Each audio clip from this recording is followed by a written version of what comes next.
सूर्यपुर नाम के एक छोटे से गांव में हरिदास अपनी पत्नी कमला और बेटे मोहन के साथ रहता था। हरिदास के पास न खेत थे न जमीन। वह रोज पास के जंगल से लकड़ियां काटकर शहर में बेचता था। उसी गांव में शहर का एक बड़ा व्यापारी धनराज साहू अक्सर आता था। वह गांव वालों से अनाज सस्ते दामों में खरीदता और शहर में महंगे दामों में बेच देता। एक शाम धनराज को गांव में ही देर हो गई। अंधेरा घिरने लगा। धनराज मन ही मन सोचने लगा, अगर किसी किसान के घर रुका तो अगली बार ये लोग दाम बढ़ा देंगे। मुफ्त का एहसान महंगा पड़ता है। तभी रास्ते से हरिदास गुजरा। उसने विनम्रता से पूछा, सेठ जी, इतनी देर हो गई, आप अभी तक गए नहीं? धनराज को मौका दिखा, यह तो लकड़हारा है, इससे मेरा कोई व्यापार नहीं, यही सही है। उसने परेशानी जताई।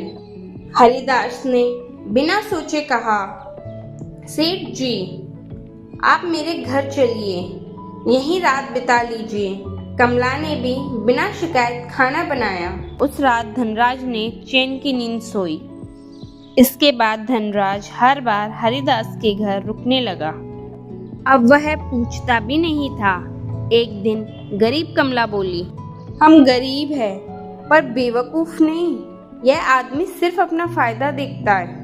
हरिदास बोला, शायद मजबूरी होगी। कमला ने सलाह दी कि हरिदास शहर जाकर लकड़ियां बेचे। काम चल पड़ा। हरिदास शाम को धनराज के घर पहुंचा। दरबान ने रोका। अंदर से धनराज बोला, कह दो मैं घर पर नहीं हूँ। ऐसे लोगों को अंदर आने की जरूरत नहीं। हरिदास का दिल टूट गया।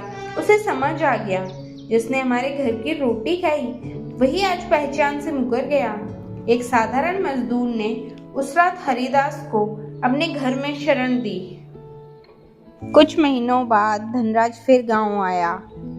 अब वह हरिदास के घर पहुंचा। मोहन ने बाहर से कहा, पापा घर नहीं है और माँ ने मना किया है। धनराज गुस्से से लौट गया। कुछ समय बाद एक हादसे में हरिदास और कमला की मृत्यु हो गई। मोहन अकेला रह गया। यह सुनकर धनराज के मन में लालच जागा। अगर बच्चा मेरे साथ चला जाए तो उसका घर मेरा। मीठी बातों में फंसाकर अब वह मोहन को शहर ले गया, लेकिन उसकी पत्नी ने साफ मना कर दिया। लालच ने धनराज को अंधा कर दिया। वह मोहन को जंगल में बांधकर छोड़ आया। उसी जंगल से एक सज्जन व्यापारी शिवनाथ वर्मा गुजर रहे थे। उन्होंने मोहन को बचाया। सारी सच्चाई जानकर बोले, बेटा, भगवान ने तुम्हें मेरे लिए भेजा है। मोहन को पहली बार बिना स्वार्थ का प्रेम मिला। जो लोग सिर्फ जरूरत में पास आते हैं वो कभी अपने नहीं होते, लेकिन इंसानियत आज भी जिंदा है।